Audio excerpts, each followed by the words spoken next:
everyone. Hello, hello, hello. It is July. So we got to go in here. Okay. July 29th, 2020. I hope everybody is doing well out there. You know what this is. It's Wednesday night, so it must be Unfound Live. And everything is great here. I guess I'm a couple minutes early, so maybe I'll just kind of, I don't know, fill up the time until 9 o'clock comes around. I'm a little early. Been busy today, working on Friday's episode, recorded most of my part of the episode, and listened to the interview, made sure it sounds okay. And it will be coming out as usual at 2 p.m. Eastern on Friday. Hello, Heather. Heather is first tonight. That is interesting. Hello, Laura, Christine, Concha, Cherie, LaFord, Kathy, Jill, Karen. Welcome all. And I'm just going to give it a little time here before everything officially starts at 9 o'clock.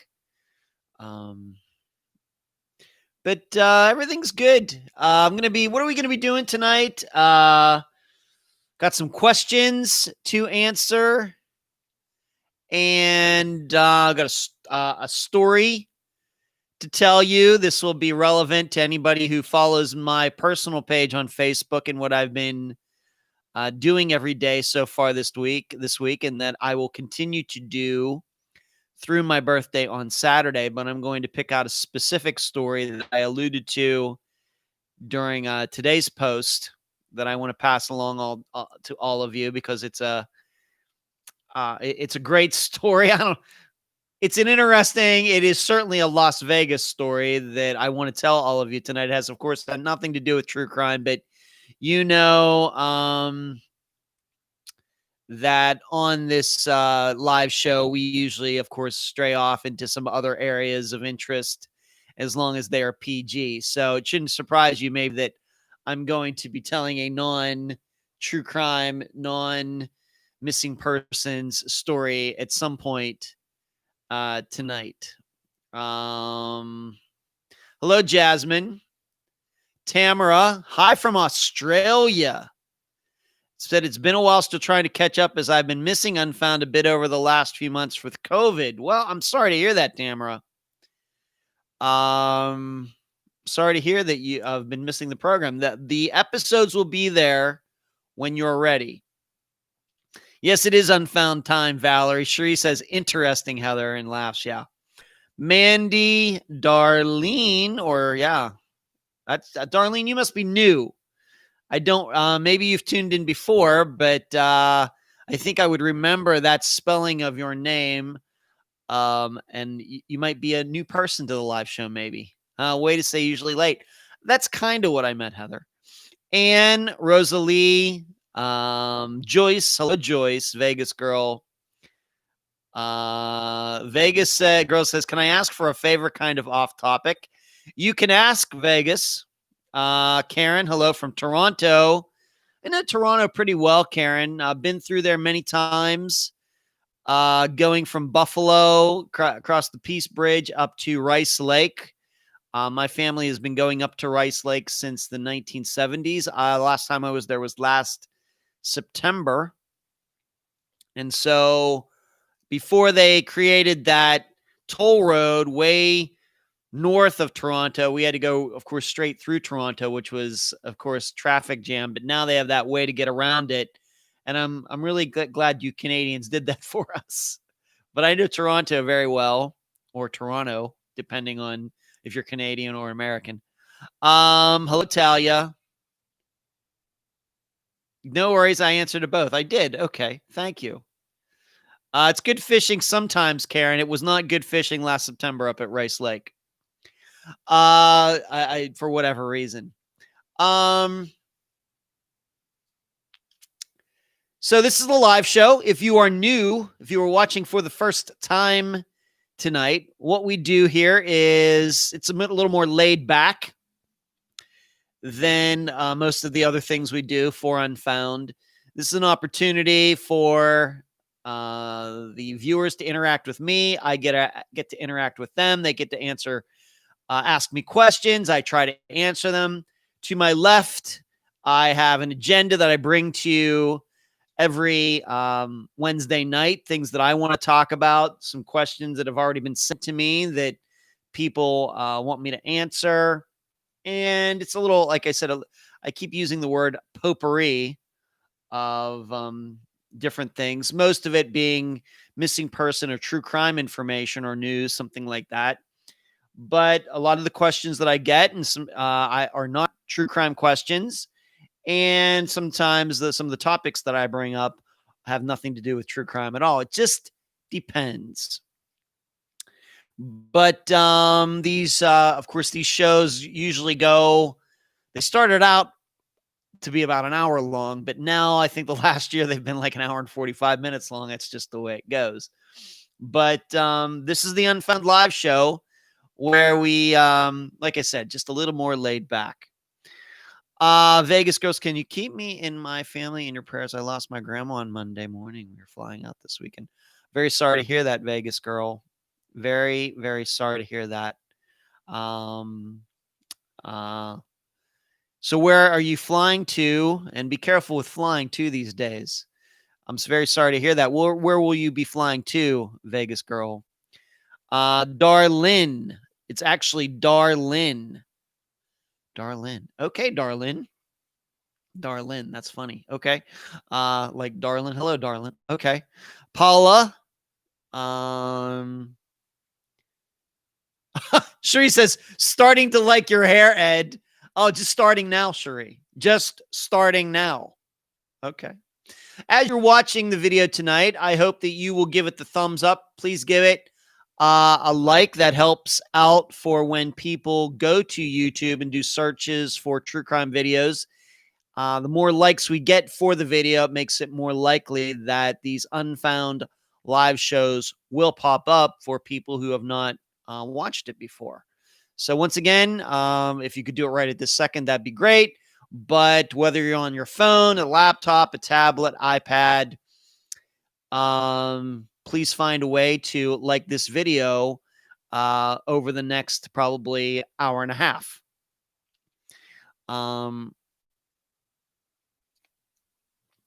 Vegas, she says she's going to Meridian, Mississippi. Okay. All right. So, what's been going on with me? I had another one-day disc golf tournament this past weekend. Did not play great, did not play bad. Played better than I did the last time. I had a one-round tournament there, so I guess that's positive, but still could have played better, but I'm not too worried about it. And then on Tuesday, was it? Was it yesterday? It was yesterday. I went to a new course over in Lakeland, Florida, and played over there in the morning. I got up a lot earlier than I usually do. And myself and two other guys, two friends of mine, Cameron and Justin, I met them over there, and we played long course. Very wooded, hilly for Florida, and it was hot. I was glad to be done when we were done, but then I came home and, of course, did work the rest of the day. What did I do this morning? I went and shot my Glock 43 at the gun range, and my brother met me over there, and he did some shooting, and then I shot my AR-15 for a while as well, trying to zero it in a little bit better. So that was fun. Got to see my brother, hang out with him, my brother Brian, that is, for a couple hours. As I mentioned right when I got on here, I've been doing, I know some of you do follow me as friends on Facebook. This week I'm doing the top 7 moments of my life in the first 50 years, because I'm going to be 50 on Saturday. Wow. And so far, I've gone through what? We got the top 3 still to do. We've gone through the first 4. Number 7, and I did them in chronological order, was being adopted by Ed and Loretta Dentzel. Number 6 was I was pitching in a senior league all-star game where we were losing 8-0 and we came back to win 9-8. That had a lasting effect on me. And number 5 was meeting my biological family in April of 1994. And number 4, which came up today, was the 10 months that I spent at working for 7-Eleven. That was the first job I had when I moved to Las Vegas, and what a disaster it was. And I listed a bunch of very quick things that I experienced in that job and how that job really shaped my idea of working, and how it showed me that I really needed to grow up some, even though I turned 28 that year, right after I got hired there. And just showed me a little bug here. Okay. And just showed me that I had a lot of growing up to do. And I certainly think that even though that job was horrible, it really set me up for kind of hardening me against for jobs that I would have and experiences, incidents, and everything that I would have in the future. And as I wrote today, that job was so bad that it's been over 21 years since I quit that job, cold turkey, no 2 weeks notice, nothing. And I'm going to be honest with you, I've not had a stressful day of work since. And I've had all different types of jobs since then, of course, including doing Unfound. But that's how much an effect that job, starting out as a store manager, then becoming a field consultant, and then quitting. That's how much that all had an effect on me. And so I hope you got to read that if you are friends with me on Facebook. If you're not, please make a friends request so you can read all of the entries. They're all quite long, and tomorrow's hasn't even been written yet. I have to do that, but I will give you a heads up. Tomorrow, number three will be my time working at Star Trek: The Experience from May of 2000 until October of 2004, and how much that has shaped me as a person working there, and all of the friends I continue to have from those 4.5 years. I went from like one of the worst experiences in my life from July 98 until April 99.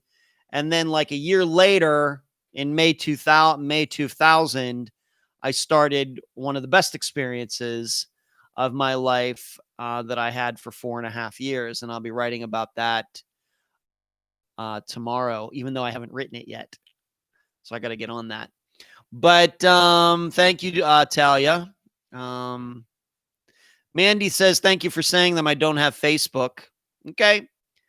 Thank you, Logan. There's Logan from Leechburg. And Karen, did I get my AC fixed about a month ago? It wasn't cooling. It did get fixed, Karen. They fixed it fairly quickly, I would say. It wasn't any big deal. There was a draining issue. The guys came in about a half hour. It was fixed. Thank goodness. Mandy, I do Unfound full-time. That is true.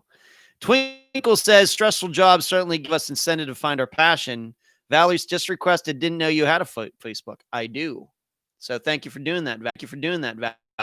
So I've been doing that. I don't know if anybody else has done that before, coming up a big birthday like number 50.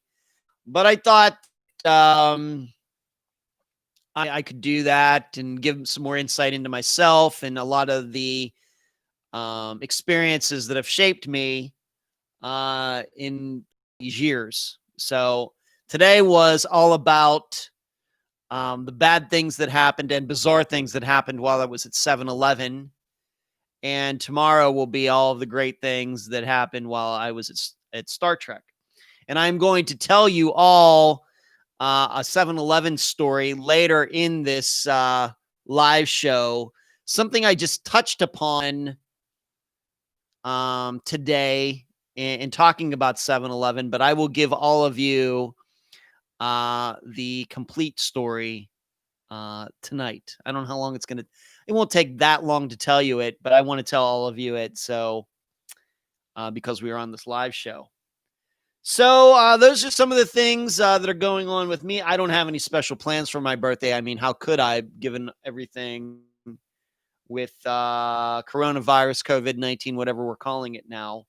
So really no special plans at this point at all. Just probably sleeping in at least. Let's take a question, and then we'll get to some of the topics for tonight's live show. Elena, Elena, she asks, I think, a question every week, and every week I struggle with her name. What are some of the most prominent things you have learned about missing persons cases after covering all the cases you have featured this far? And what do you feel needs to change in such investigations? Well, Elena, if you're watching, how much time do you have? I don't know if I can answer this very concisely and quickly. I would think that I've learned a lot. And I think that if I were to make a list just off the top of my head right now, I'd probably forget some things I should list. When it comes to what do I feel needs to be changed in as far as investigations go, we always talk about police officers, investigators need to be trained better. But I think we need to be more specific about what that actually means. It's easy enough to say, well, they need to be trained better. Well, what does that mean? Trained better. In my mind, it means that I hear too much about police officers giving opinions instead of just getting to get information. I hear too much of them saying to a family, don't worry, she'll come home soon. I know that they're just saying that maybe to make the family feel good. That's not helpful. Their job is not to soothe and comfort a family. It's just not. That's not in their job description. Their job is to go out to get information that may or may not prove that their daughter, that young woman, is going to come back soon. That's their job. I hear just too many police officers giving too many opinions when they, of course, they shouldn't, and really they don't know what they're talking about anyway. So, my opinion on anything is, you should know if you don't know what the heck you're talking about. So just keep your mouth shut. So there's that. Of course, we talk about many times how police departments will dismiss certain types of missing people if they've had run-ins with the law before, if they have a felony record, if they are involved in sex work, if they are known as drug addicts and all those things. That has to change. Easy to talk about, maybe a little harder to implement. And when it comes to that training, and this is, I've talked about how one of these days, university criminal justice majors, about those that they should be looking for that answer a call of a missing person, to determine if this is the type of person that's just going to come back in a few days, or is this the type of disappearance that may last a while? Because that's, to me, the core of the problem that we have right now. I've talked about this before. Anybody who's watched the live show, this has come up before. It's come up like on the Q&A episodes that I've done and in other places, on the blog that I write at Patreon.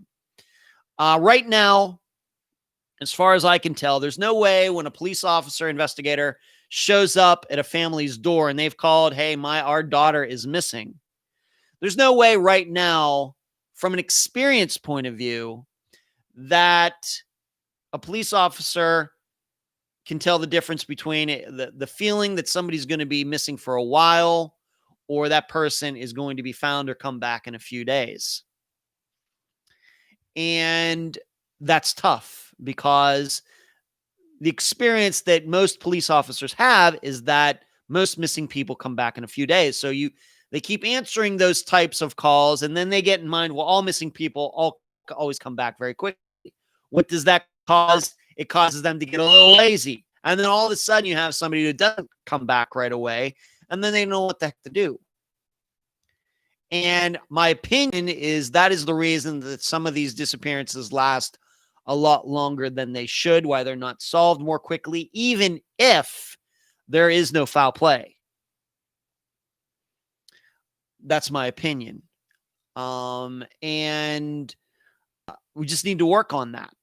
It's not easy to do. I think that it's going to take the crunching of numbers. I think it's going to take algorithms. And if somebody wants to take the time, of course, we have like the database at NamUs, but even get into more of the intricacies of those disappearances and why these people are still missing after 20 years. And other people who went missing, for example, in the year 2000, that those people came back or were alive or found deceased very quickly after. What is the difference between that group and this other group? And I don't think anybody's done that. I don't think anybody's done that kind of analysis. Because I know we got a lot of a police thing going on in the United States right now. But the way that crime, one of the reasons that violent crime has come down over the last 50 years, going back to August 1st, 1970, is the crunching of numbers. Looking at data on rapes, burglaries, robberies, murders, assaults, looking at the statistics, looking at where they happen, look at who is committing them. It's the crunching of numbers, one of many things that has brought the violent crime rate down. We don't do that in missing persons cases. That's not done. So we can't expect any change if you don't at least try to do something. You know it works over here. Why don't you try to do it over here? I don't have an answer for that. I'm not in law enforcement, but I just know that they don't do it. How do I know they don't do it? Well, you hear the guests on the program. That's how we know they don't do it. So I think that's my answer. As far as what I've personally learned, as far as what needs to be changed, those are some of the things. As far as what I've learned about missing persons cases, they affect a lot of people in a lot of different ways. I think that you've heard on this program about how married couples have lost children, and because of that, they've gotten divorced. You've heard about mothers who've come on and talked about sons and daughters, and talk about how, their daughter did this, and then another child, because of it, ended up having her own or her own. You hear about many times the guest that's on the program, he or she may be one of the only people in the entire family that's trying to do anything and look for that missing family member. A lot of things that I think it doesn't occur to people when they just hear about a missing persons case. Things that just never occurs to them. They think of it as a mystery, and they've issue where you're looking for answers that aren't obvious. That is a mystery, whether it has to do with crime or not. It could be an accounting mystery, or who knows? In golf, you throw your disc out there, you go find it, can't find it. It's a mystery where it went. So I think people, unfortunately, in the public in general, just think of them as mysteries, where there are a lot of things that go into that, about the breaking up of families, people suffering from depression the rest of their lives, people dying, family members dying, parents dying without ever knowing what happened to their missing son or daughter. I think that some of those are the things that people don't think about. So, Elena, that would be my answer to your question. It's a very it's a long answer. That's only a portion of it. But for the context of this live show tonight, that's my answer. Cherie is typing out facebook.com/groups/Unfound Podcast. If anybody is not in the discussion group, you should be. And I've also mentioned the blog that I write at patreon.com/Unfound Podcast. And being that I just brought that up, maybe I should go to that next, Cherie. Let me read a couple things here, though. First, Vegas girl says, Ed, it's 110 degrees here in Vegas. I was just talking to a friend of mine yesterday, Vegas, as I was driving back from Lakeland. She lives in Vegas, has lived there most of her life. And she said it was pretty hot. This is the only time I wish I wore a guy so I could walk around with no shirt on. Okay, Vegas girl. Okay. Valerie, it's so hot. I drive around as a nurse to see patients all day. It's been hot here too. I was out disc golf yesterday. It was miserable, but I was out there. Hello, Laura. Yes, hit the like button. Once again, everybody who's watching tonight, please hit that like button for this live show tonight if you can. Yep, Vegas. I've been going back and forth between the Unfound Podcast and Trace Evidence Podcast. My favorite is Unfound. Ed digs deeper in the case than he does. Well, thank you, Vegas girl. Thank you. Hello, Ms. Cat. How are you? Thank you. Let's move on to this, being that Cherie brought it up about patreon.com. The next, for those of you who are premium Patreon members, that would be people who are signed up at the $12 a month level or above. The next Unfound on the Ground will be August 10th. So that's a week and a half from now. It'll be on a Monday. That's a Monday, 8:15 p.m. Eastern time. That's been when the last few have been. I think we started on a Sunday, but the last few have been on Mondays at 8:15. And so we're going to stick with that for this upcoming one. This will be the fourth one. And for all of you who are not premium Patreon members, the third one, which was done early this month, it will be out for free on YouTube right here on this channel sometime between now and August 10th. So you will get to hear that one for free once again on YouTube. That one had to do with how to go about finding, if you want to get involved in researching a missing persons case, how would you go about finding contacts? And that is what the third episode of Unfound on the Ground covered. Once again, that will be the free one that's coming out before August 10th. That came out earlier this month. The next topic for the fourth one that will come out August 10th will be delving into documents. So if you can get your hands on documents, what should you be looking at? How do you go about doing that? And once again, the discussion on Zoom will be led by my assistant, Dr. Eric Grabowski. So once again, for all of you patreon.com premium members, it'll be August 10th, 8:15 p.m. Eastern time on Zoom.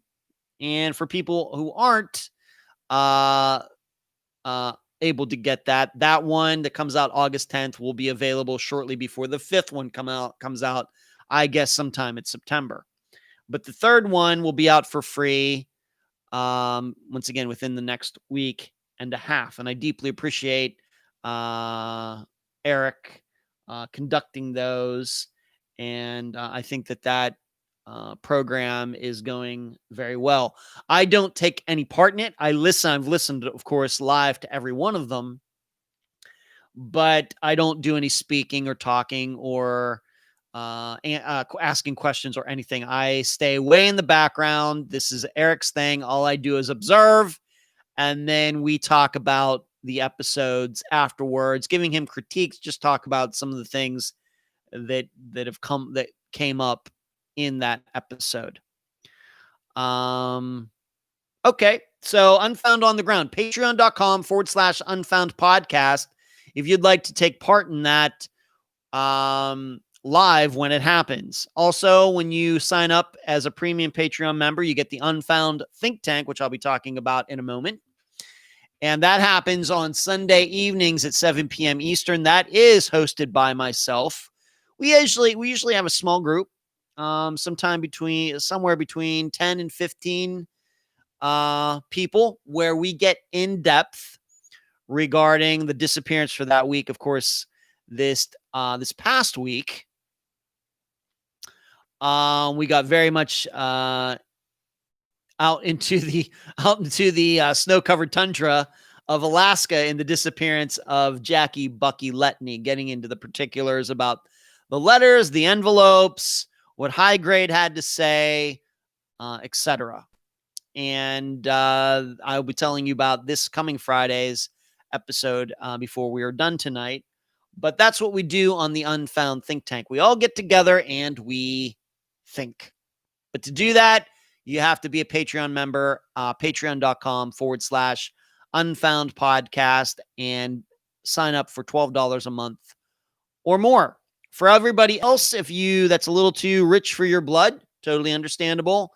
You can sign up at either the $2 or $5 a month level, and you will get some free ebooks, and you'll have access to all of the blogs that I've written about on Unfound's disappearances, going back about 3 years to August of 2017. So it's a lot of reading that you'll get automatically as soon as you sign up. That should keep you busy for a while. There, Joyce. Hello, Joyce. So that will be Unfound on the Ground. Once again, coming out August 10th at 8:15 p.m. And just while we're on it, do not forget that if you'd like to make a contribution to Unfound while you are watching tonight, do not forget the Super Chat button. It's right on my computer. It's right up here in the right-hand corner. It's a circle with a $sign inside of it. And if you'd like to make a contribution to the program, just to make sure that your question or comment or anything else is seen, that's how you do it. So maybe some of you want to take advantage of that as we proceed, and I would deeply appreciate it.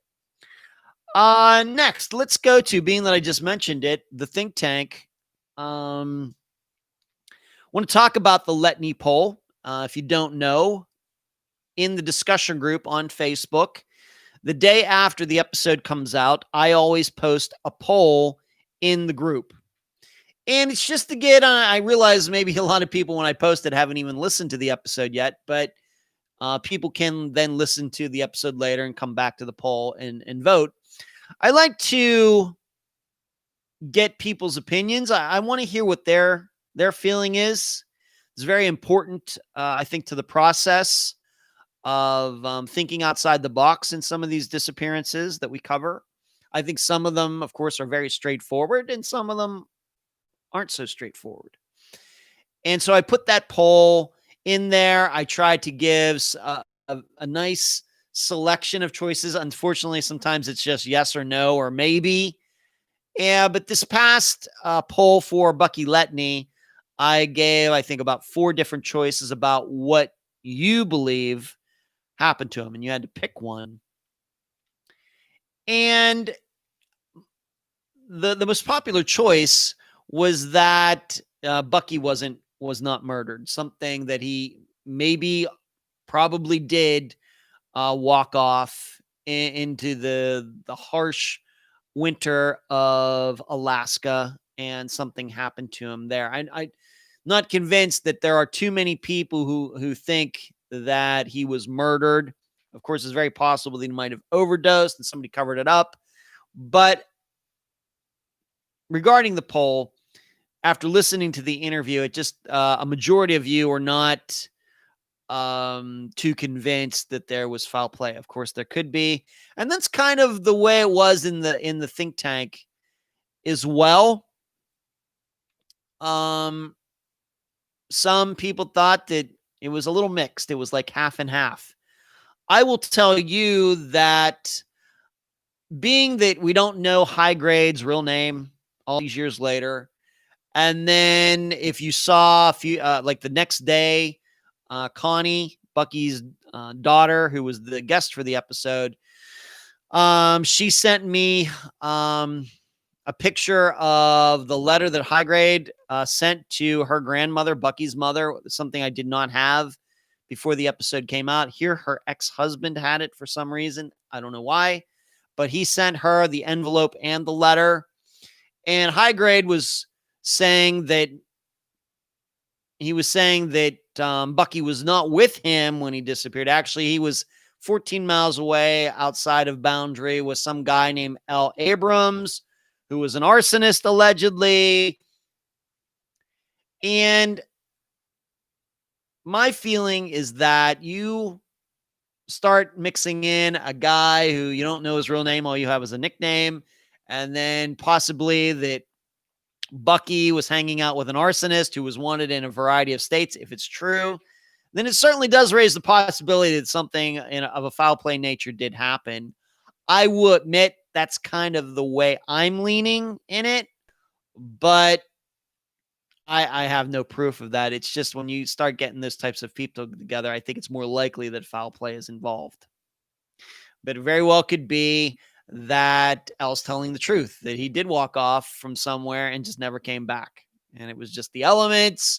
He got hypothermia. He got attacked by a bear. I guess there's a lot of different things that could have happened. But that's what we do in the think tank. We really throw some ideas around, and then at the end, I ask for everybody's opinion. And sometimes we're very much on the same page. Sometimes it's 50-50. And even sometimes the think tank members think one thing and I think totally something else. And it's certainly okay for everybody to disagree with me. So that's, I think, where we are in the Bucky Letney disappearance. I think that Connie needs to find out High Grade's real name. I think she needs to find out if this L. Abrams guy exists. Need to get some paperwork from Alaska regarding these arson charges and try to firm up and see if some of this actually is the truth, if it makes any sense. So there you go.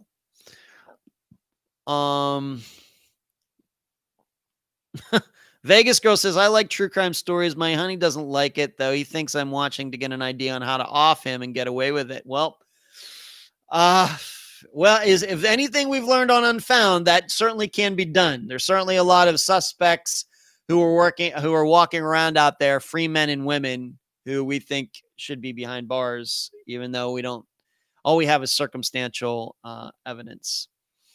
Mandy says, as far as Jackie Letney, I think foul play as well. Yep. I think it's a worthy choice, but I could certainly see why other people think differently. Let's move on to another question. Nicole, Nicoll, asked me, if you wouldn't be doing Unfound, what job would you have? Well,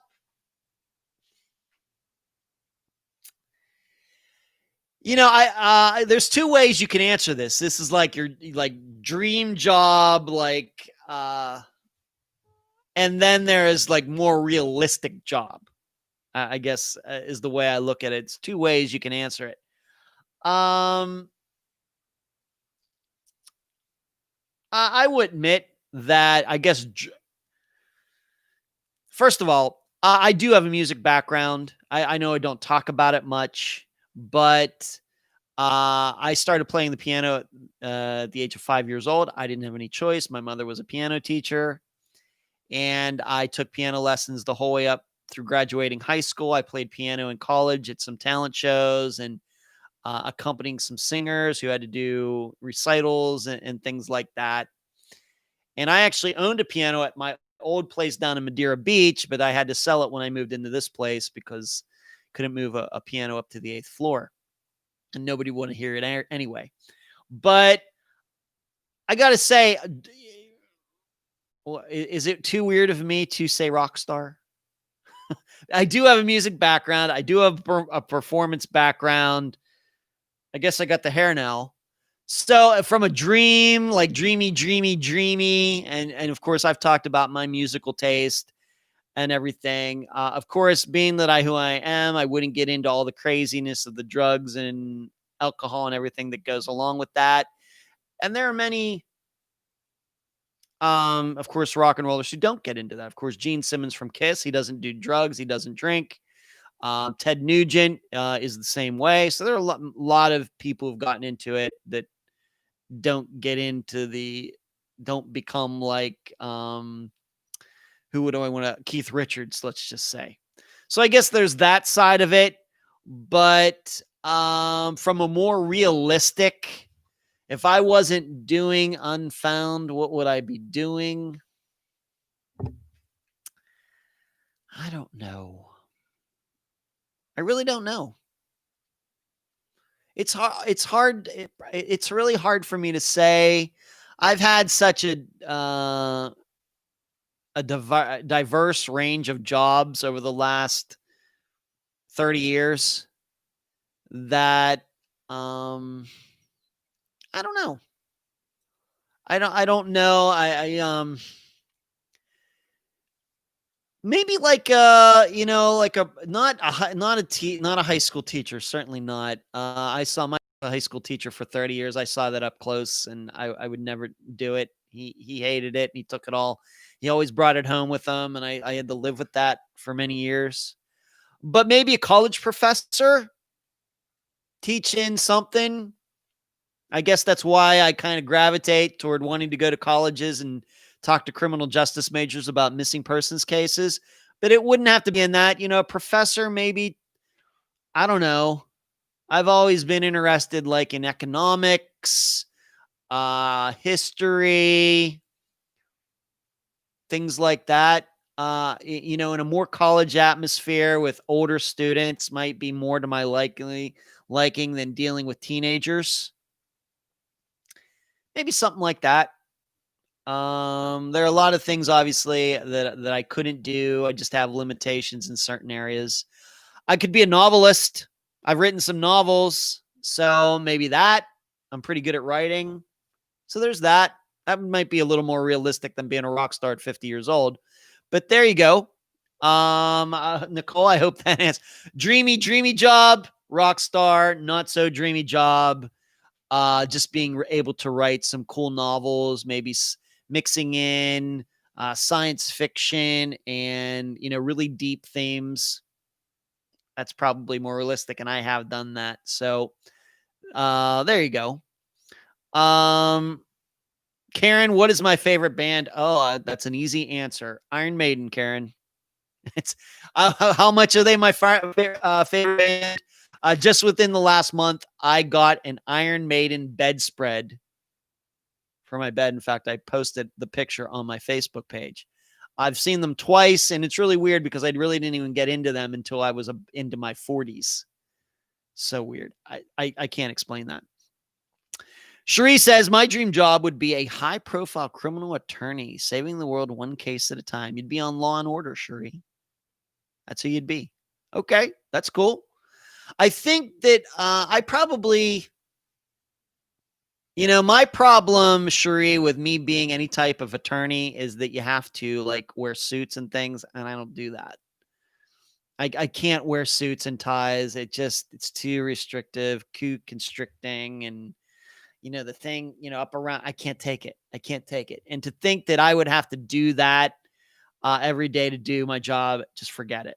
I think that the actual job itself, I might be good at, but the way you have to dress and act and everything, that just would not go with me very well at all. Hello, Gerald. Good to see you. Miranda. Thank you, Christine. All right. Let's get back to some of the topics. We've already talked about the Letney poll, Unfound on the Ground. I keep talking about them, but I think they're finally going to happen. I'm going to be doing some in memoriams for Andrea Boehm and Esther Westenbarger. I sent a message to Lila Savoy, who is who's of course brother Chris. It's a case we covered very early on in Unfound's existence, the end of 2016. Of course, his remains were identified just recently. I want to do an in memoriam for him as well, but I just need some more information. And I did send her a message today. She hasn't gotten back to me yet. I would also like to do an in memoriam for Devin Bond, but haven't heard from his mother as well. I realized that these are tough times for both of them.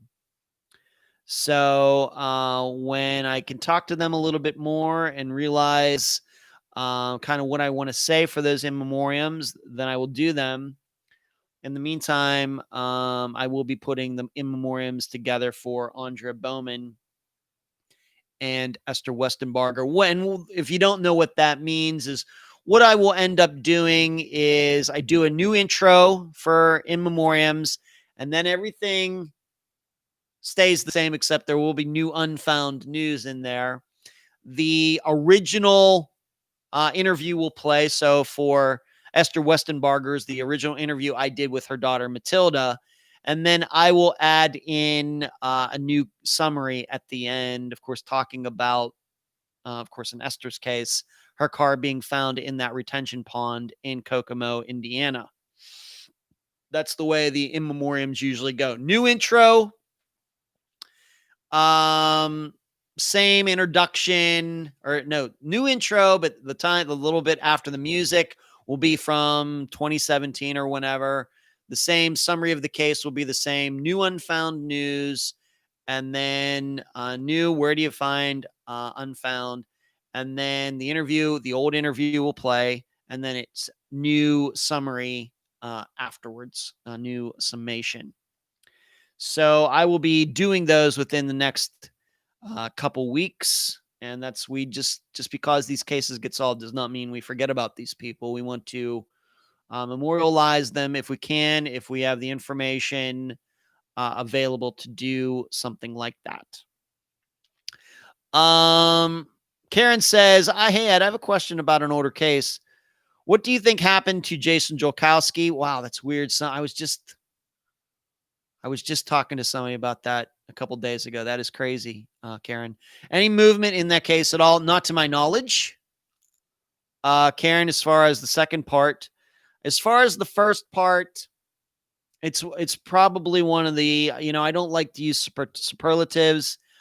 I would say it's one of the more bewildering disappearances we've covered on Unfound, because usually we're talking about suspects, we're talking about jilted lovers, we're talking about abusive relationships, we're talking about drugs, we're talking about sex work, we're talking about all of those things. If you just from week to week, probably going to touch on one of those points from week to week, usually. Whereas with Jason Jorkowski, you have none of that. He was a 19-year-old. I don't know if he had a girlfriend at all. I don't believe he was into any drugs or anything like that. Of course, did not have a criminal record, nothing. On top of that, he was walking through his own neighborhood about a half mile to meet a coworker who was going to drive him to work, and he disappears on a beautiful, Omaha, Nebraska day in 2001. It's bewildering. And I know a lot has been made about another guy who disappeared in the area right around that time, and that is certainly something that, if I had the time to really, really, really get deep into it, certainly try to find out more information. And in fact, I've not to reel too much, but Sheree and I have actually talked about that. Sheree will remember that. Certainly, is it a coincidence that these two guys disappeared within weeks of each other in the same part of town? Is that coincidence? Just don't know. I mean, we know San Francisco with the San Francisco 5. We know theirs probably are not related either. It's just, I guess, a statistical anomaly. So, with Jason Jorkowski, as Kathy just wrote here, I'm pretty convinced he was picked up by somebody he knew, somebody he trusted. And then, and something happened. I just don't see, Jason Jorkowski, 19 years old, fairly large kid. If he was an 8-year-old girl and disappeared walking down the street, then we can think about a lot of different scenarios. But for a kid like Jason and what happened, the scenarios, you start really trying to reason it out, they're very limited. It's still a mystery. It's still unsolved all these years later, but the scenarios are very, very limited. And so it just comes down to who initiated that scenario. And that's a much, much, much tougher question. Tough. It's tough. And this one of those disappearances where, because of that, the odds of it being solved are very, very low, not very probable. Of course, we're surprised all the time. Esther Westenbarger, surprise. But with Jason's, I think what you'd have to do to try to start making any sense of it, you'd have to start looking around for disappearances that play out like his. Almost, good young men, no problems in their lives, who disappear, and they're not suicidal. It's not like, their car was found next to a bridge or something, but they were walking along and disappeared. Young men, not 10-year-olds, but 19, 20, 21-year-olds. And there aren't many who aren't into drugs and good home, etc., and who have disappeared like that. This is a much different than, for example, Craig Freer, where he was a young guy. Of course, he allegedly left that girl's apartment and was walking home and disappeared. It's different. It's, even though it seems like it's the same as Jason Jorkowski, it's not. He was lying to his parents about having a job. He had gotten caught. Eventually he had gotten caught in that lie. A lot more things going on in Craig Freer's disappearance, even though he and Jason fall into the same demographic. So that's not even, it looks similar, but it's not. So it's tough. But my idea is that he was convinced to get into a car with somebody he knew, because not due to force, but due to just saying, "Hey, Jason, where are you going?" "Oh, I'm walking to meet my coworker for." "Oh, I'll give you a ride. Why don't you get in the car with me?" And then he went. That's what it feels like to me. No proof of that. But like I said, the choices are very limited. Cherie says, my problem with being a lawyer is I would have to go to school for another 8 years. Yeah, going to school sucks. I agree. Karen says Iron Maiden is awesome. I agree. Cherie, Jason's episode is on the archive.org website that we discussed on Unfound on the Ground last time. Not sure I archived it, but pretty cool. Awesome.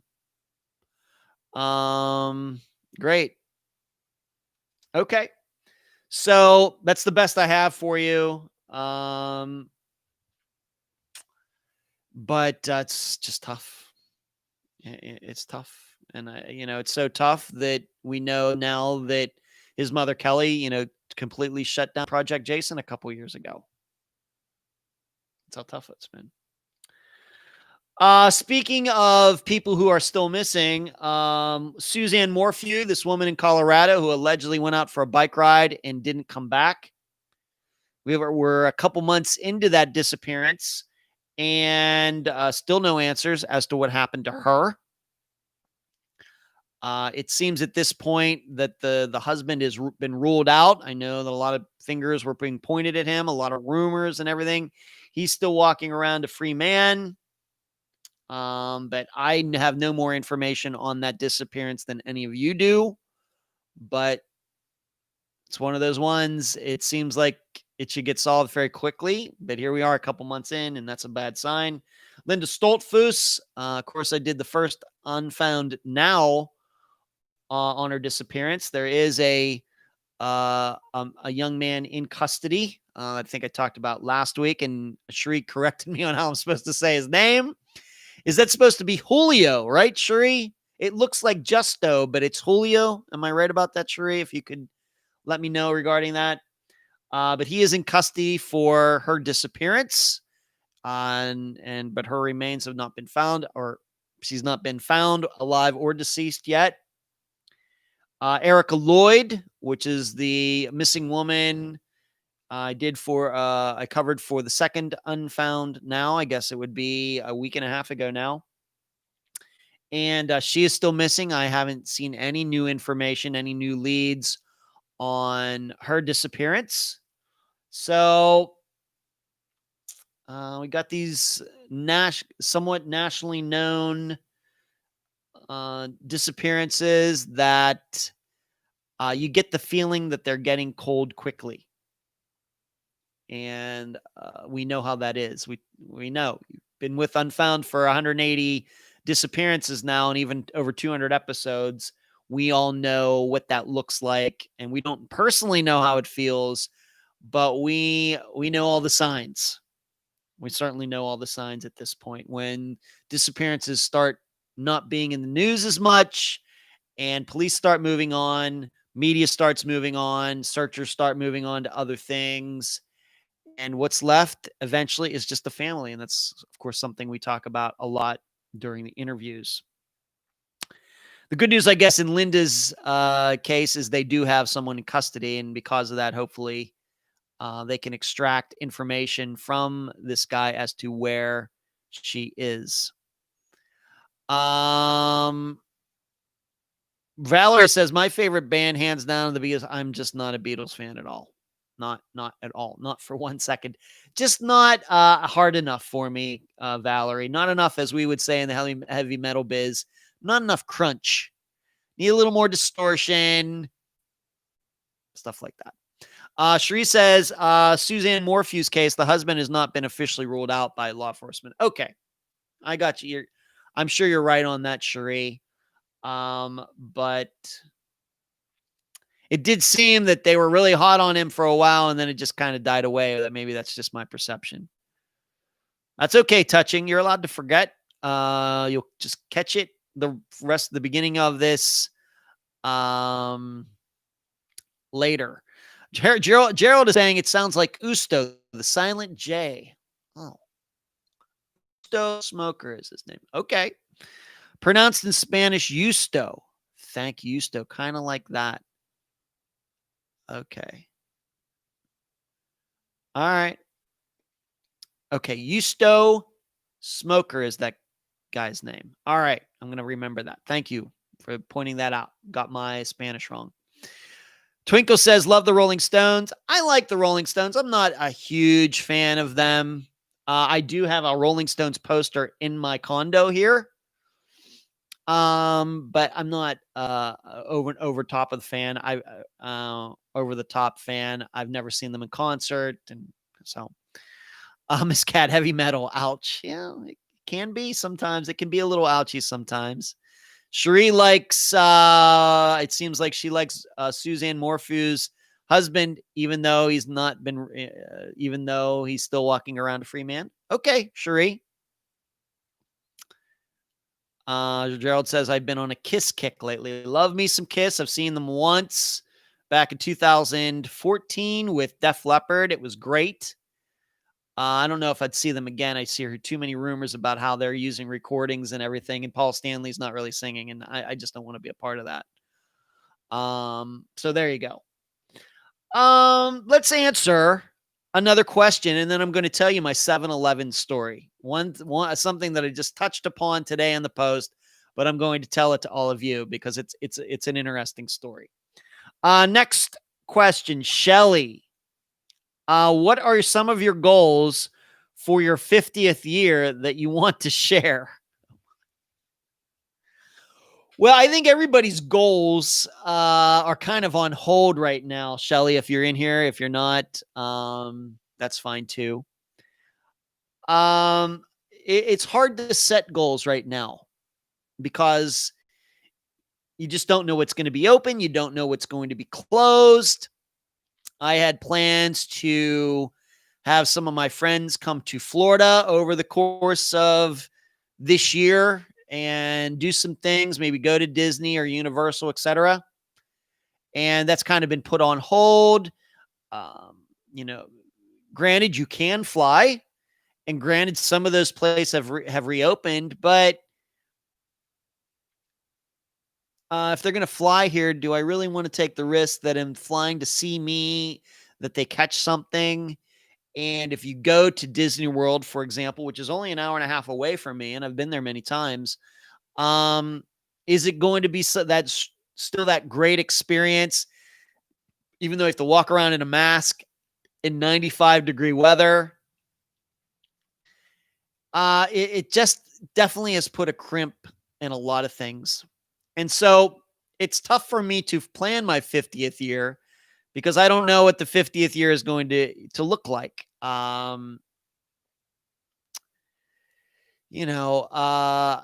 have my own personal feelings about COVID and all of that. And, it's been easy for me to avoid most of it because I don't really have to go anywhere. I work from home. I'm a homebody anyway. That's why I'd be probably a pretty good novelist, because I don't care if I really leave the house or not. I'm the exact opposite of my dad. When I do leave, I just go to play some disc golf or ride my bike on the beach, some of those things. Of course, I can't go to trivia right now. Of course, they're having it, but once again, it's a little crimp in your lifestyle, in your style going there. I've had groceries delivered. So it's just hard to plan. Yeah, no good plan goes unpunished, right?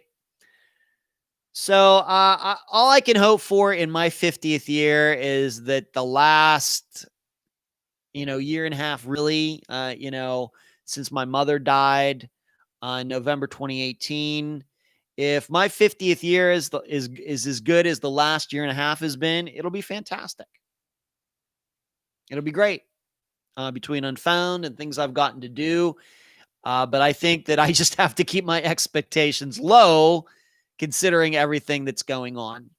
But if nothing changes, I can live with that because I'm in a pretty good level right now. It could be a lot better, but then, a lot of things would have to change. And but those are things that are out of my control. So I feel healthy. I'm all good. The program is great. I love working with all my assistants and all that's great. And as long as that stays the same, everything's good. I'm going to tell you my 7-Eleven story. Okay, here we go. Let's see what's everybody's. Christine likes Queensryche. I do like Queensryche, Christine. One of my favorite albums of all time is Operation Mindcrime. And they're kind of like, they are kind of like Iron Maiden. They're like the less popular Iron Maiden. They sound a lot of like. And especially in the late 80s, especially. I think that Rage for Order is a great album. I think that Empire is a great album. Those 3 albums in a row are fantastic. But then, of course, in the 90s, a lot of things changed. I've never seen them. No, I have seen them. I have seen them in concert at the Civic Arena. I think 1990, 1991, something like that. So I like them. They're good. They're good. Touching Heart says I've seen Def Leppard 3 times. I've seen them twice. And they are really good live. I'd love to see them again. Gerald says, my mingle don't die. Crazy times, very. Vegas, that was my dream as a kid, is going to Disney World. Yeah, I've been there quite a few times, Vegas. It's always a good time. The question you have to ask is, do you really want to go there and wear a mask and all these things? Some people are going. I mean, it's not packed or anything like it usually would be, but people are making that decision to go. Okay. Logan says, no saying you, Ed, just saying in general you. Okay. I don't know what that means. Okay, look, if you are careful, you should be all right. I probably would be, but just never can tell. I'm not going to get into that. Hello, Michelle. Sorry I'm late tonight. Big Price is Right fan, and they were on tonight. Well, Price is Right. My mother loved that show, Michelle. Logan asked me, have I seen an increase in views and subscribers since COVID started? I don't know. I don't think so. I mean, YouTube videos, the program, downloads.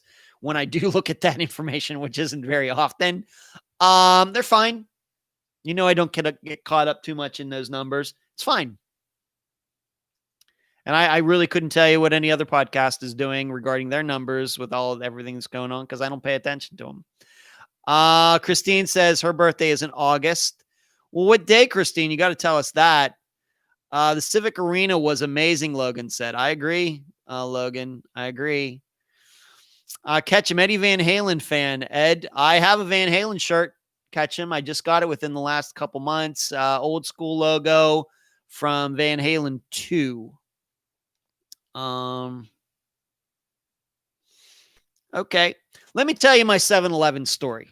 A specific 7-Eleven story that I just touch upon in a post that I wrote today on my private Facebook page. I moved to Las Vegas May of 1998. I was 27 years old, and I got hired by 7-Eleven through an employment placement company in late June, early July of 1998. So I was there about a month and a half before I got that job. And then the job was the worst job that I've ever had. And if you'd like to read more about it, please friend me on Facebook and you can read some of my stories that I wrote about today as I count down to my 50th birthday on Saturday. I was living at Vegas Drive and Jones Boulevard in an apartment complex with one of my best friends, Brad Carastori, and his girlfriend at the time, now wife, Andrea. I moved in with them when I moved out there. Their roommate had moved out because he was moving in with his girlfriend, as I remember. So they had an extra room, and I moved right in. I was ready to get the heck out of Leechburg, Pennsylvania. So I got this job. And around that time, I had bought my sister's 1994 black Z28 with the T-tops. Very nice. She kept it in great condition. I bought it off her. And that was the car that I was driving at the time that I started at 7-Eleven. And here's the story. When I got hired, they automatically gave me like a gas card and some other things. So I never had to pay for gas. As soon as I got hired, because I wasn't getting hired as like an employee to work in a store. That's what I did for a while. Once again, read what I wrote. But I was hired to eventually become a field consultant, driving from store to store, making sure everybody's following the rules. Well, because of that, they just gave me this gas card right away. And I'd gone into the office. I'd already been in. This must have happened late July, right? Maybe exactly about this time, 22 years ago, right around this time of the year, 22 years ago. And there was a 7-Eleven that was just right down the street from the apartment complex where we lived. And I had already gotten to notice some of the different other people who were working there, recognize them. Well, it was a Saturday night, and I pulled up to the gas pump at this 7-Eleven, which it's not there anymore. But it was right at 95 and Jones. It's not there anymore because they widened the highway. But I pulled in. And who was also happened to be getting gas there was a woman who probably at the time might have been 3 or 4 or 5 years older than I was at the time. She was probably like 32, 33. And she was a field consultant, and she was getting gas in her company car, which at that time were Ford Tauruses. And I saw her pumping gas, and I got out of my car, and I looked at her. I was like, well, that's interesting. she looked like she was going out. It was a Saturday night. She looked like she was going out for a night on the town, but let's just say she might have had a little more makeup on than your average woman would. That's all the way I want to put it for now. And she knew me. I knew her, but I could tell that she was kind of trying to avoid me for some reason. That I was like, hey, and I forget her name. Hey, how are you? And she was being very short with me, being very quick with me. And I was like, maybe she's just in a bad mood or something. And so I kind of got that vibe and just minded my own business. And like I said, the way she was made up, the way she was dressed, I was like, well, that's kind of interesting because I was used to seeing her in a work environment, which is much different. So we just happened to pull onto the highway at the same time. She's in a Taurus. I'm in a Z28. She gets on the 95 headed toward like downtown, like going toward what we call the Spaghetti Bowl, where the 95 and the 15 cross. And she must have been going 100 miles an hour. Must have been. I was in a Z28 and I couldn't keep up with her. I really just didn't feel like I wanted to drive that fast. And keep in mind, I was a drag racer. I used to drag race legally and illegally. But so I was used to driving fast on the streets and she was gone. I was like, well, that's weird.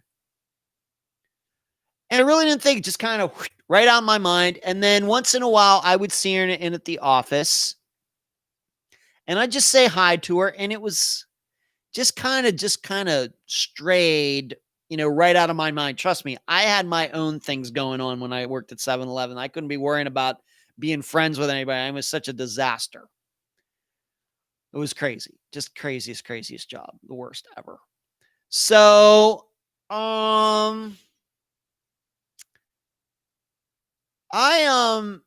kind of just moved on, just kind of forgot about the whole thing. And what I learned, though, in working there was that this woman who, once again, I ran into at that gas station, 7-Eleven gas station, had a very good reputation as being one of the best field consultants in Las Vegas. And there were many. We must have had, I don't know, 20 in Las Vegas. Maybe not that many. Maybe 15 or 16 in Las Vegas. And she was known as being one of the best ones. Got along with her franchisees really well, et cetera, et cetera, et cetera. Everybody loved her. Okay, but I never worked with her. She was in her stores were nowhere near where mine were eventually in Las Vegas. So I never would run into her at all. But I would see her at these group meetings that we would have every Tuesdays, where everybody, higher up supervisors would all get together and it would be like this teleconference thing and everything. And I certainly learned that I could never be part of a corporate culture ever. And I would see her there, but once again, never really talked to her that much. Well, right before I quit, and this would have been in March of probably 1999, she did some sort of sales presentation for the whole group on that Tuesday because she was thought of as being so great. And Logan says those meetings are the worst. They are the worst, Logan. And so we all sat through it. She did it professionally. Everybody loved it. Well, like 2 weeks later, I quit. I walked in on a Monday morning, no 2 weeks notice, nothing. Put everything down on my boss's desk, gave her the keys to my company car and said, I quit. That's how I did. It was so over it. So over. But I still did have a couple people who I talked to within the company, at least for a couple months after I quit. And then we just kind of lost touch with each other. Well, what happened right after I quit, within like a week or two, is that because of this presentation that she did that I saw, everybody thought that she did such a great job in it. Somebody real higher up in the corporation came into town to talk to her, to, show how she's getting all this great stuff done and all these other people, all these other field consultants, stink and everything else.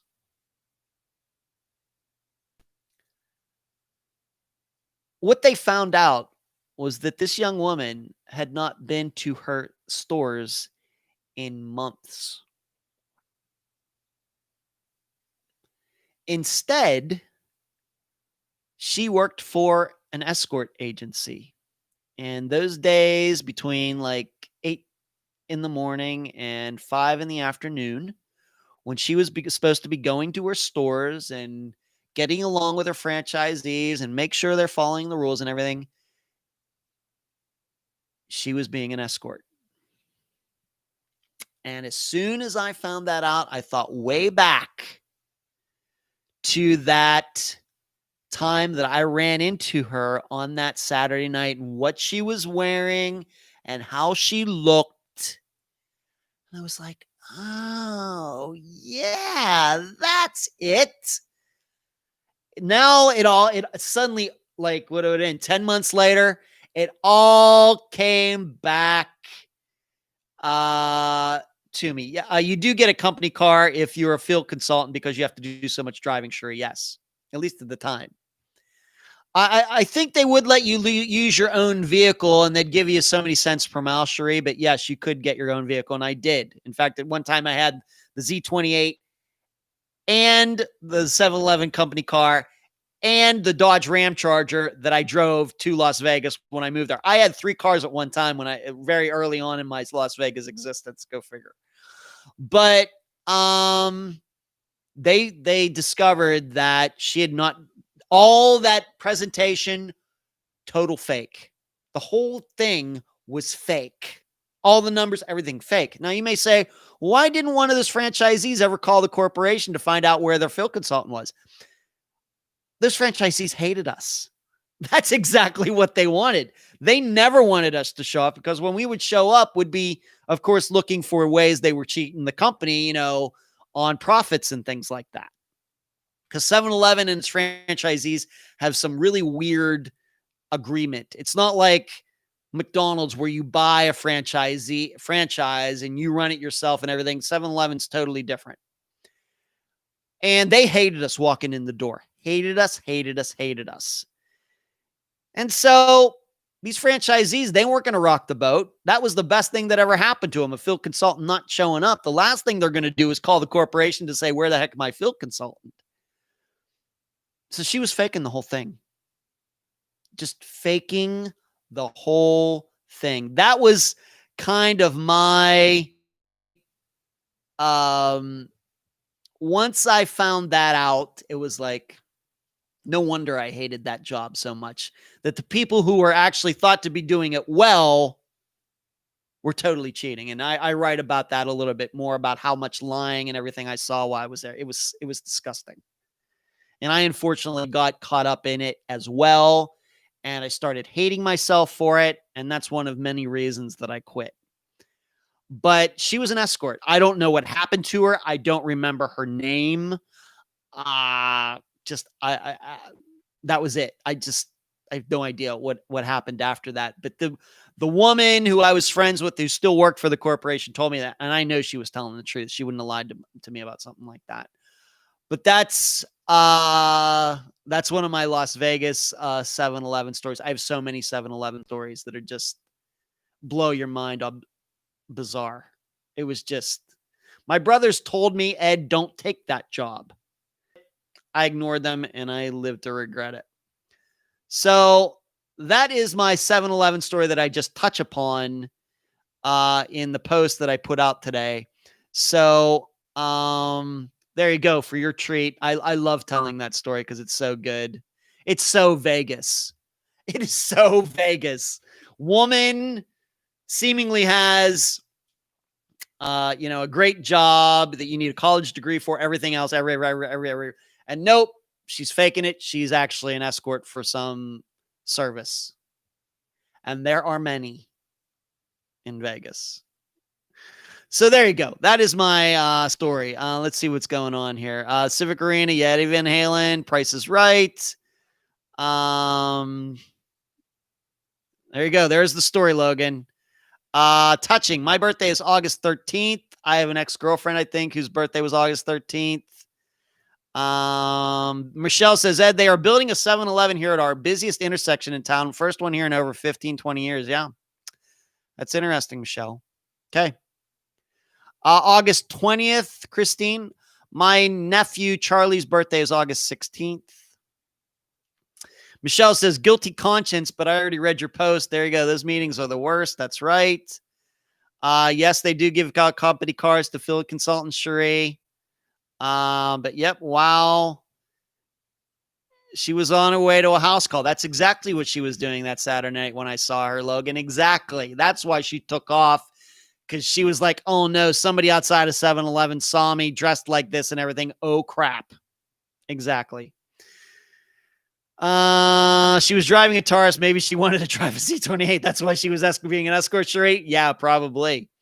Those women, they don't work for free.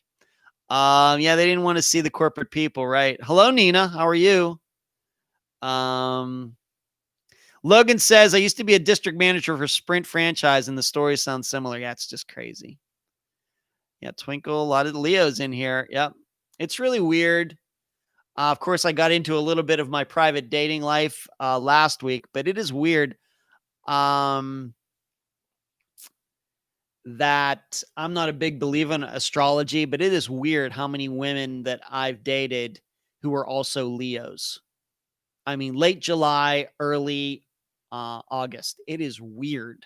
Really, really weird. Now, of course, some other women didn't, but it just seems an inordinate amount are right, like August 13th, August 7th, July 31st, August 4th. I don't know. I don't know what it is. I don't know. Angela, why are they called 7-Eleven? I used to know that, Angela. I don't know that anymore. Twinkle, 2 Leos together can be really intense. Hence the reason I'm still single at 50, Twinkle. Okay. Let's move on. This is something that seems to be popping up a little bit more these days. I'm getting a few requests privately. Hey, Ed, will you cover this murder case? So it's a murder where somebody is dead, their body is there, and it's unsolved. And will you do this? And unfortunately, the answer is always no, and the answer is always going to be no. We here are specialists. We are specialists in missing persons cases. The reason that is that was my idea when I started it back in 2016, is that my belief is the way you get good at something is you concentrate on it and nothing else. And I decided when I started Unfound that I wanted to become a disappearance expert. Know everything about them, know everything that can be learned, what isn't known, what can be taught, why aren't they solved. And this is why I continue to see Unfound is not just a program that all of you listen to and you hear about these disappearances and get involved in them, but it is also a way to teach people what I've learned and passing it on to others. And as you would probably expect, that, of course, covering a murder case would be a direct contrast to the actual name of the program. But it's one of those things, once you let one in, then you got to let them all in. It's just the way it is. And I don't want to do that. There unfortunately are more than enough unsolved murders out there that maybe somebody should start a program that does nothing but unsolved murders and interviews family members like we do at Unfound. I know that there are many programs out there that covered murders, unsolved murders, but it seems to me that they do a variety, like Generation Y and John Lorden, and that's their programs. They can do what they want. But it doesn't seem to me that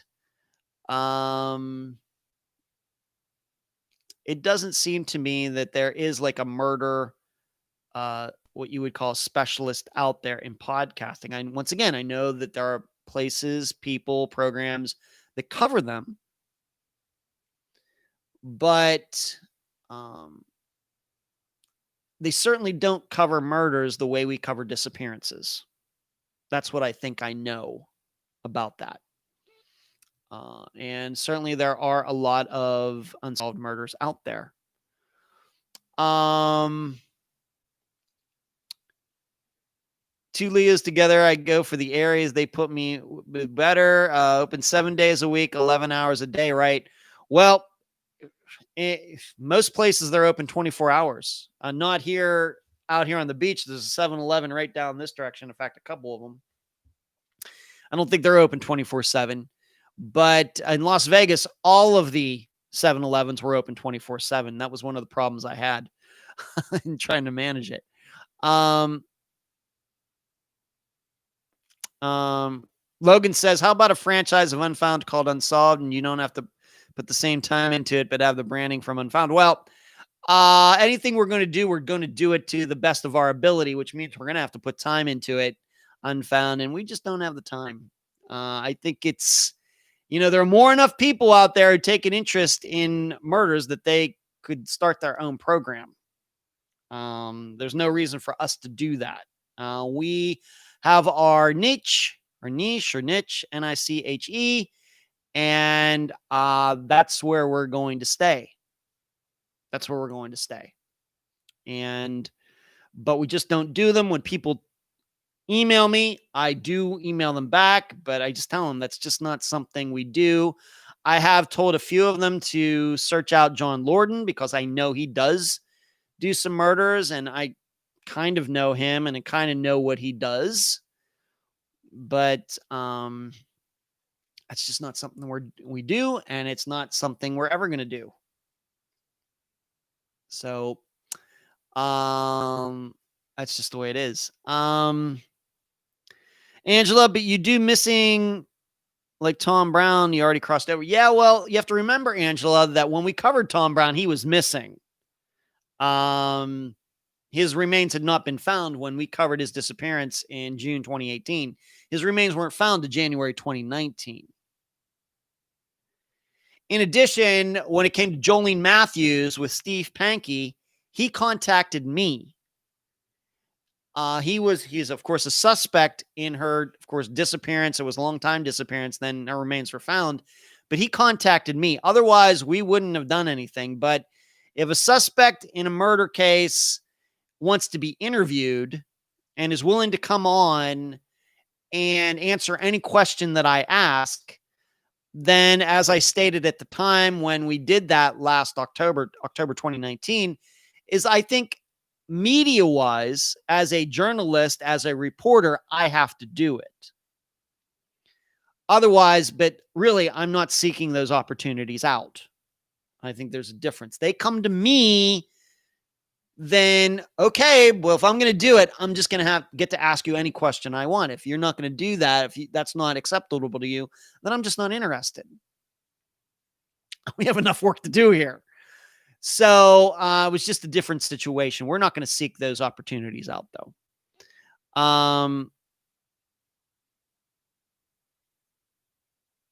Let's see. The name is from the 50s, Heather says, about 7-Eleven. Okay. Yeah. Logan, that makes sense, Ed. I'd love to do that. How do you start when you knew you wanted to do it? Just had to do it. I don't know. I've gone through this many times. I'm not sure I want to get into it now, Logan, but just kind of a lot of things lined up for me to be able to start Unfound in 2016. That's really the way I can put it right now without going into a long dissertation on it. But if you're interested in that, I would listen to like one of the Q&A episodes that I've done. The one I did back in April, I think goes through that at some point, even though I know that episode's very long. So we just don't do that. The weird thing is that I know that other programs do cover murders and unsolved murders. And I guess it's weird to me that they're contacting me to cover murder when there's all these other programs that are well known for covering murders. So I'm not sure what that says. So I don't know.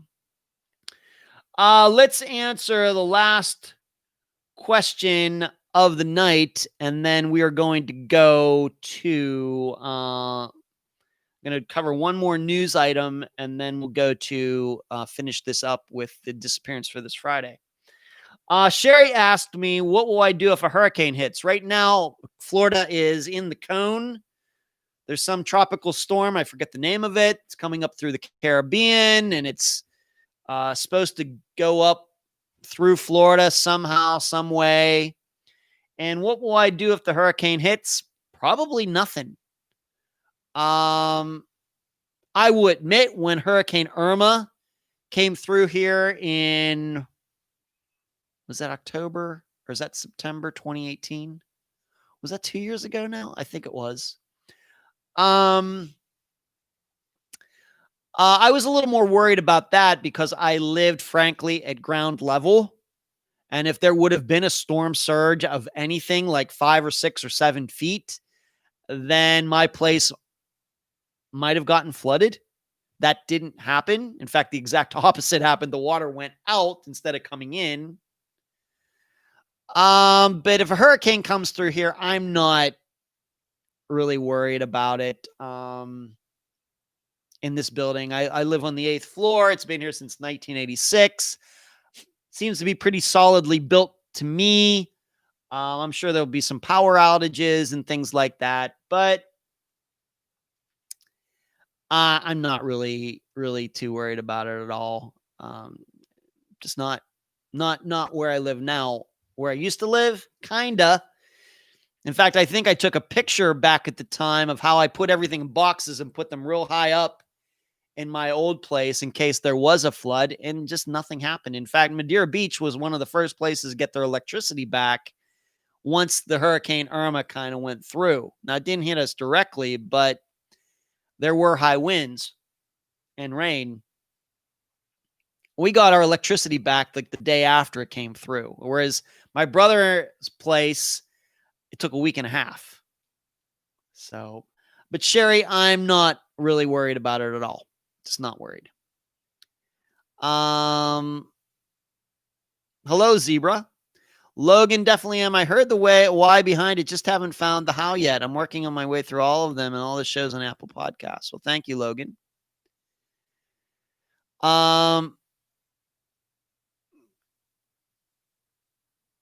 Would be great if Ed would teach, you mean on how to start a podcast? I've talked about that before.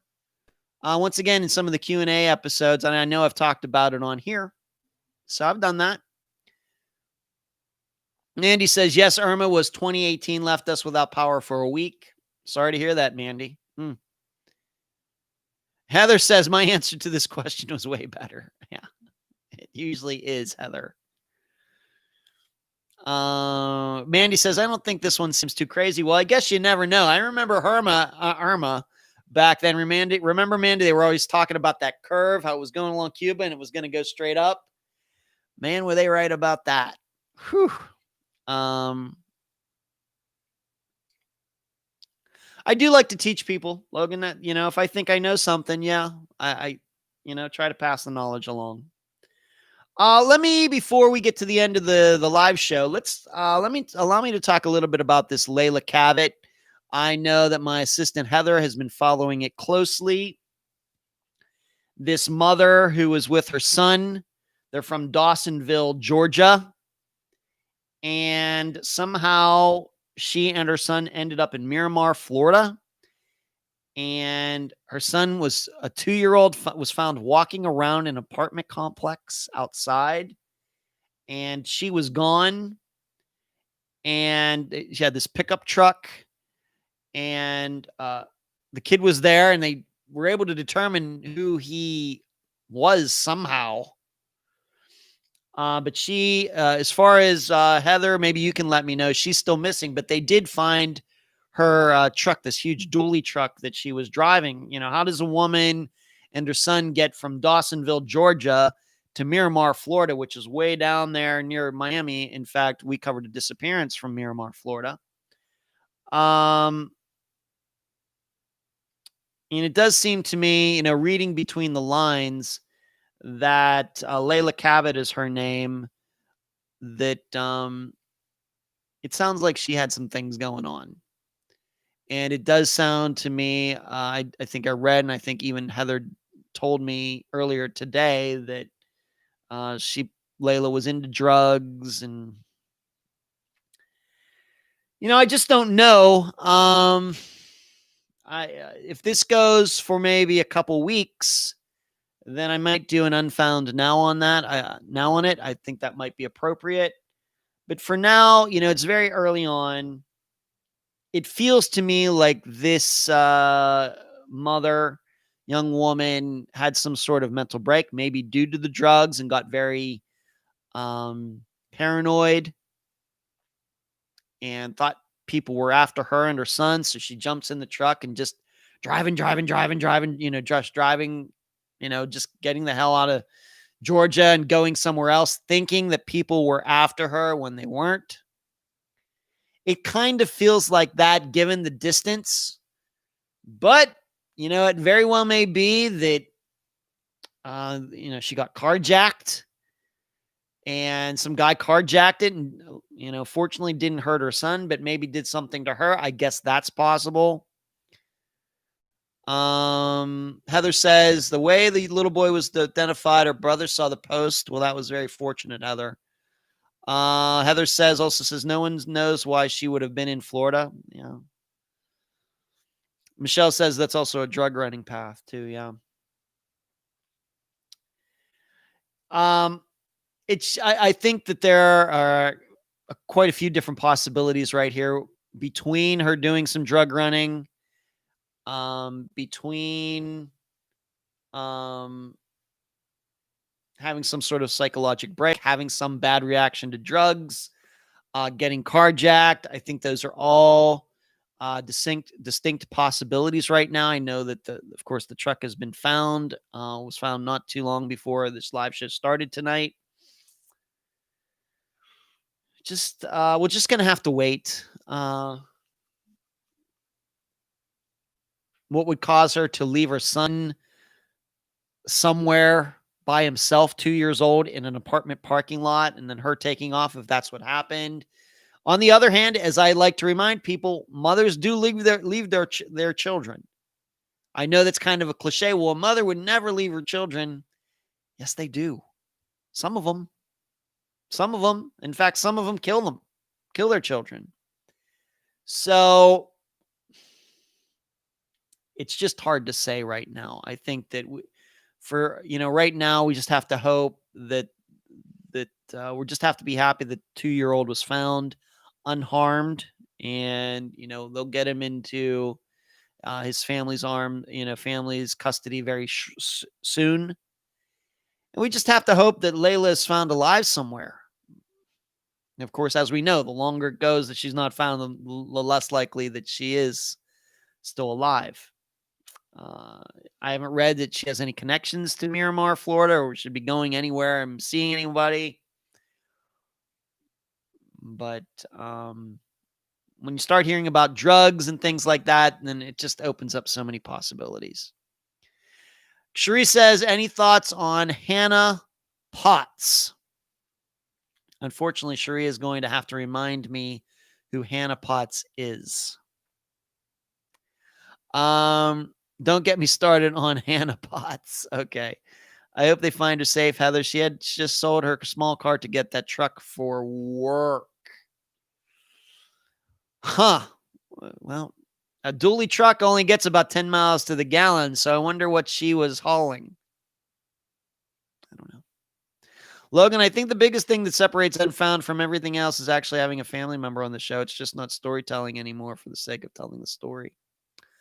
I love talking to these people. Love trying to help them out. Shri says, Unfound on the Ground really lays everything out step by step. I believe they're also available on the YouTube channel after a period of time. Is that correct, Ed? It is. The first two are already on YouTube for free. The third one should be out in the next week and a half for free. Of course, the third one was done earlier this month. Heather says she doesn't believe Hannah's the one that faked her disappearance for a novel. Unfortunately, I hate to sound clueless like this, but it's just not ringing a bell off the top of my head. We'll probably have to talk this off the air afterwards, Cherie and Heather. So I think that's your next step, finding a case and contacting the family, Logan says to Ms. Cat. Yeah. I just think there's a lot of possibilities with Leila Cavett right now. I don't think that we have enough information. It certainly sounds like something really, really bad happened. Given that the 2-year-old son was found alone in a parking lot, seemingly deserted. His mother just deserted him, but maybe that's not what happened. Just don't know. This Friday, we are going to cover the disappearance of Frederick Joseph Bain. Now, I know his last name is spelled Boehm, but his last name is pronounced Bain, as in Bane, as in the villain in the Dark Knight Rises movie. Bain. He disappeared from Marshall, Texas, another Texas case, on January 25th, 2001. The guest for that episode will be his sister, Jolene Oney, Oney. And the title of the episode is Memory Imperfect.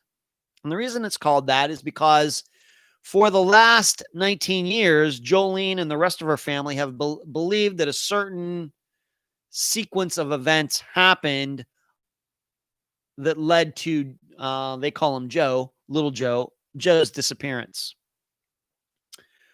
Well, recently, Jolene was able to talk to 3 people who were the last people to see Joe that night of January 25th, 2001. And their stories have changed in the last 19 years. And it's going to be up to all of you to decide, are the stories that they're telling now different because they just don't remember what happened and they're making something up? Or do the stories not match because they lied back in 2001 and they can't remember their lies all these years later? It could be something that's very innocent, 19 years ago, I really don't remember. Or it could be, well, I don't remember the lie I told back then, so I'm going to have to generate a new one. That's going to be up for you to determine. But their story is that Joe had been living with his buddy Coley and Coley's girlfriend and her children. He'd moved in with them for a couple weeks, and then Coley's mother had come to stay with them for a few days, and so all of them were under one roof. The story originally was that the home phone rang. Coley's mother picked it up. The call was for Joe. He got the phone. He started talking to whoever was on the line. He hung it up, left the house, and as he was leaving, he told Coley's girlfriend, I'm not going to be back tonight, so it's okay if you lock up the house. I'm not going to be back tonight. He walked off, never to be seen again. Now, we know what we think about people where the story is, well, they just walked off and nobody saw them. We know. Well, just recently, Jolene was able to talk to Coley. She tracked down Coley's girlfriend, Angelia. They're not a couple anymore. And she also got to talk to Coley's mother. Well, their stories are different now. The claim now is that the call did not come into the house phone. It actually came to Joe's cell phone that he had at the time. And that he was the one who picked up the phone, not the mother. In addition, Angelia now says that, yeah, she saw him leave and he said that, to lock up, but she also said, well, I just thought he was going down to the corner. Well, why would he, if you're thinking that, why do you think he was just going down to the corner? But he also say, well, I'm not going to be back tonight. So there are some discrepancies, and it's going to be up for you to decide, are they just making stuff up now? Because they really just don't remember. They're all innocent, but they just really can't remember what it happened back in 2001, or they actually really do know what happened back in 2001, but they can't remember the lies they told back then. It will be up for you to decide. Is their memory perfect, or is it memory imperfect? But that will be this Friday. Once again, you can look it up. It is on Charlie Project. Fredrick Joseph Bain, Boehm. Why it's pronounced that way, I don't know, but that's the way I pronounce it. Michelle says, thank you for covering Little Joe's case. You're welcome. And we do talk a little bit about Janice Norwood, because Jolene knew Kimberly Norwood's mother, who died recently. And let's see, go down. Got some things. I know I've missed some things here in talking. A lot of people chatting back and forth tonight.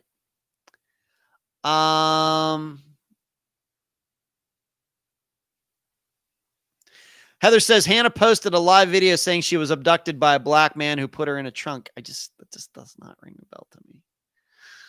A battery going that flat. Unfortunately, thank you. Heather was later found and said she did research to write a novel. Once again, I'm sorry, it does not ring a bell. I live in a little bit of a bubble. Hello, Jill. Ms. Cat says, I live in Missouri, and you wouldn't believe all the missing on the Charlie Project. We've covered a few disappearances in Missouri, Ms. Cat. We surely do know.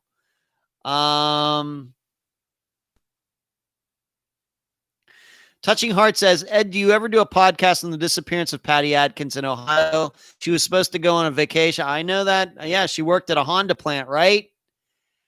And she was allegedly having an affair with a coworker. Yeah, I know that. And I will tell you, Touching, we've tried to. That's all I can say about it. We've tried to. But I certainly do know about it. My assistant, Emily, surely knows about it as well. We've tried to, and that's all I want to say. Angela, thank you for the super chat contribution. Thanks for all your work. Thank you. Pleasure to listen. Thank you. We try to do our best. Thank you. Yeah, Brian Flowers. Yeah. All right, that's all we got. That's a pretty complete show. A bunch of questions. Got to tell a 7-Eleven story.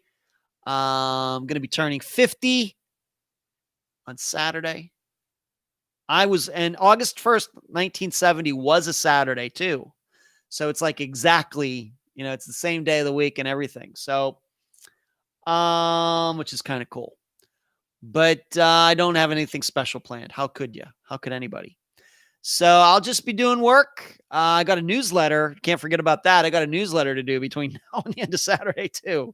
Okay, I got a lot of writing to do over the next few days. Got to get it done. All right. Thank you, everybody, for tuning in tonight. Thank you for all your support. Thank you for listening. Thank you for the great questions, all the great comments and everything. I enjoy this time of the week. I hope you do too. But what did we do tonight? I always like to recap what we did.